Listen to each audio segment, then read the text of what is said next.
Good morning, DE Bio. It is Friday, April 10th. We are finishing out our fourth week here of online biology learning.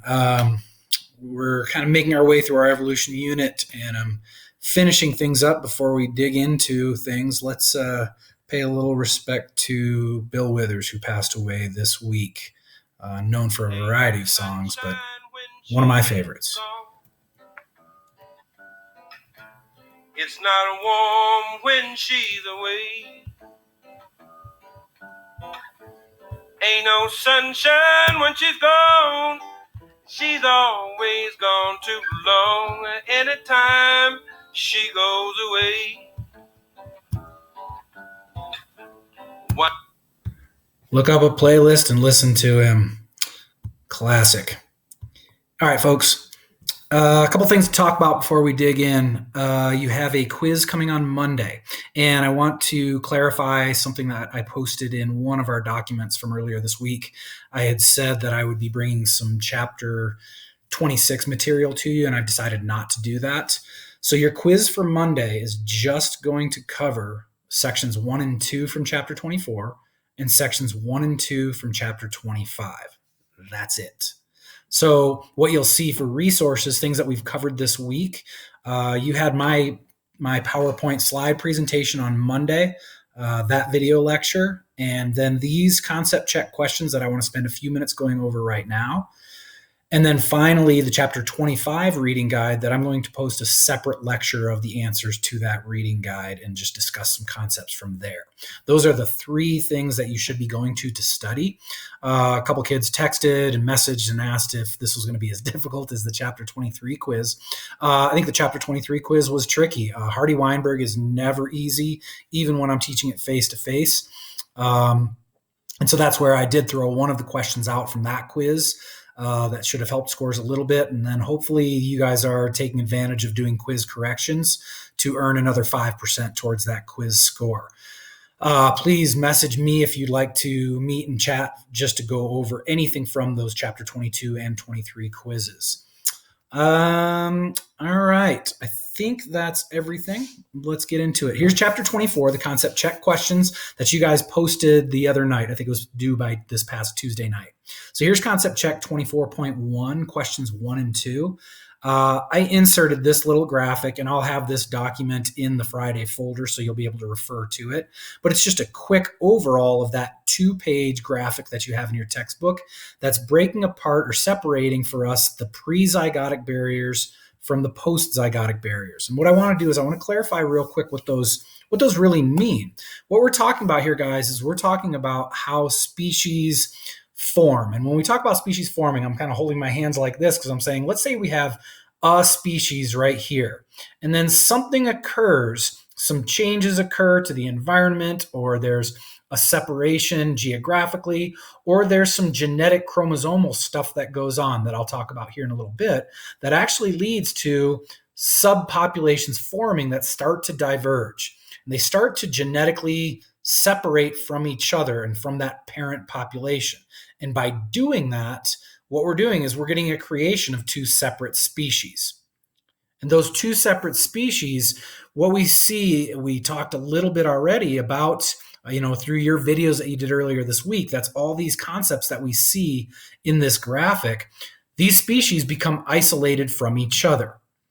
And if they're isolated so that their gametes can't even connect to fertilize, then it's one of these pre-zygotic barriers. So whether it's habitat, temporal, behavioral, mechanical, or gametic, and I suggest you go back to watch videos of your classmates, look back to the text, but those are all great, quick explanations of each of those different types of isolations that keep 2 species from being able to interbreed. So they're satisfying that biological species concept of being able to interbreed only with themselves to produce viable, fertile offspring.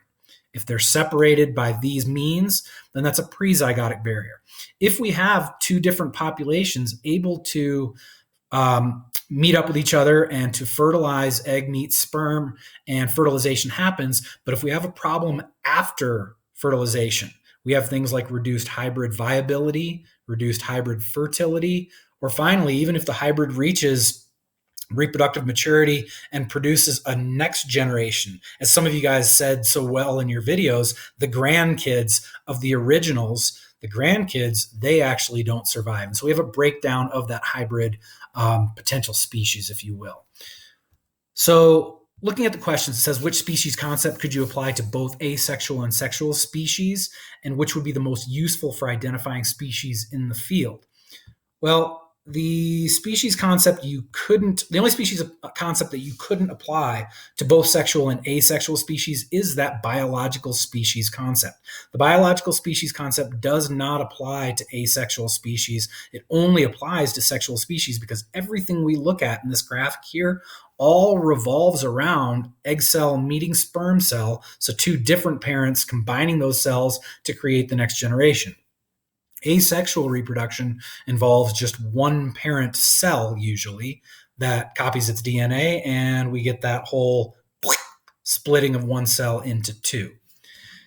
If we go down to question B, it says, which would be most useful for identifying species in the field? The easiest species concept to apply in the field would be the morphological species concept. That's the one where you can just be out in the field, and if you're seeing two organisms, animals, plants, whatever they may be, fungus, etc., if they look the same, if they have the same morphological characteristics or shape, size, color, etc., then we lump them into the same grouping of species. It's a little bit more of a general approach, and that's the one that I mentioned earlier this week. That's the one where there can be a lot of disagreement among scientists, so it's not actually the most reliable form of defining species. But if we're out in nature and we're just quickly identifying things, that's the best way to go. Number 2, suppose two bird species live in a forest and are not known to interbreed. One species feeds and mates in the treetops and the other on the ground. But when we put them together in captivity, the birds can interbreed and they actually produce viable, fertile offspring. So then the question is, what type of reproductive barrier most likely keeps these species separate in nature? And then explain yourself. So this is a prezygotic barrier. This is one where we don't have any information about any issues with the hybrids. So if we went back to our little graphic here, there's no problems known post-zygotically. So of the 5 prezygotic barriers, the one that really fits best is the first one we see, which is habitat isolation. They're in the same environment. They're just not crossing paths with each other. There is just a little bit of an isolation within their habitats where the ones on the treetops aren't making their way to the ground and vice versa. So they don't come across each other in nature, but once we put them together, if they come across each other in captivity, then they interbreed, successfully produce viable fertile offspring. That's just a prezygotic barrier. What I would suggest as you're prepping for the quiz, go through these after you have a strong feel for each of these different barriers. See if you can't create just a simplistic example to help you explain things to yourself, or get on a Google chat with with a classmate, FaceTime them, and explain to each other your examples and make sense of each of them. So if you had to come up with an example, gosh, you have one right there ready to go. As we look down to 24.2, again, the only other section of chapter 24 that I want you guys to know, this is that conversation of allopatric and sympatric speciation. So number 1 really is just checking our understanding of allopatric versus sympatric. And allopatric, that's when we get new species formation, when one population becomes geographically isolated from its parent population. And again, when we get geographic separation of two populations, different environmental pressures and different food sources and different ways of survival start to present themselves that actually lead towards one species or one population becoming different from the other one. And when they become different from each other, they become separate species. They become biologically different where they potentially can't interbreed a handful of generations down the road. And sympatric is that one it's easy enough to explain. It's when we get a new species forming within the same area of the parent population. There is no geographic isolation.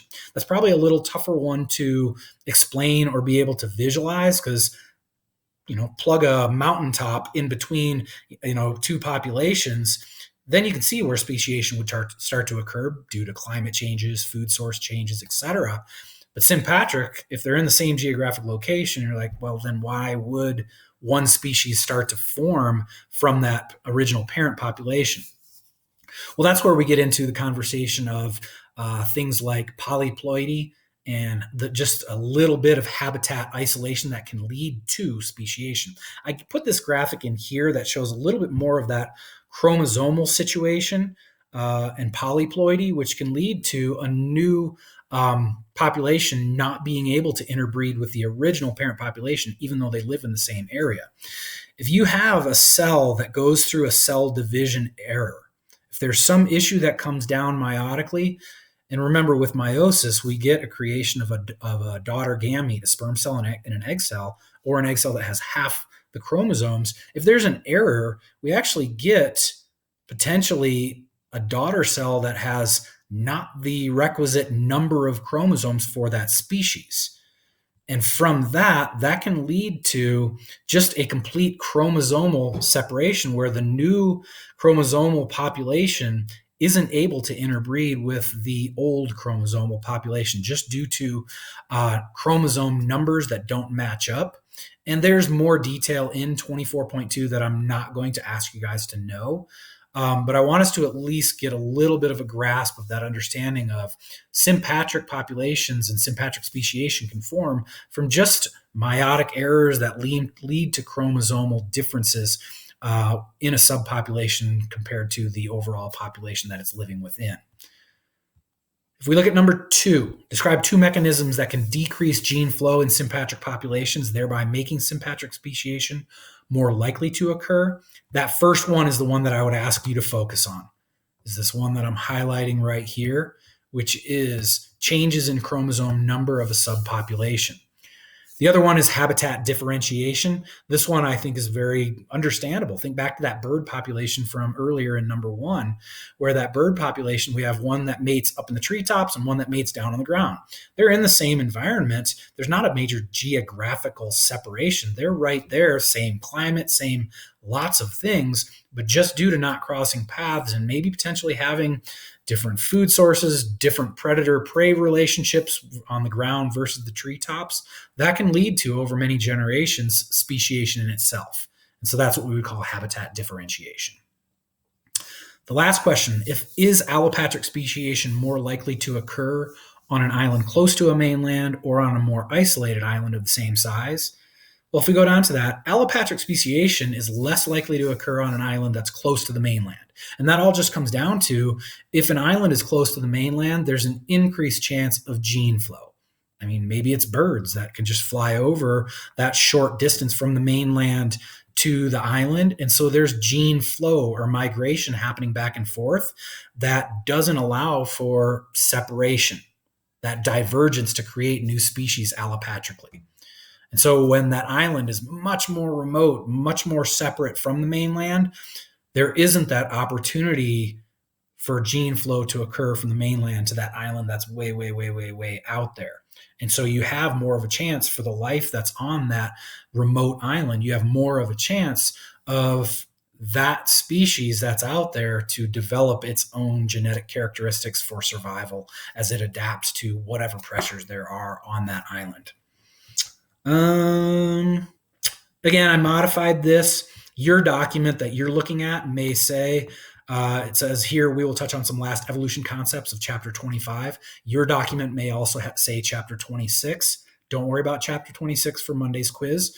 I'm going to do another video lecture here in a minute over chapter 25 reading guide answers. That's what you want to focus on for prepping for Monday's quiz. All right, y'all. That's all I got for now. Miss you. I hope you guys are having a good week. As I heard my wife saying as she was doing her video lecture earlier, get outside before the weather gets cold. Things are supposed to drop considerably this weekend. So if you get a chance to get out and go for a nice social distanced hike or even just a walk around the neighborhood, do it. Get some of that vitamin D going. Take care, everybody.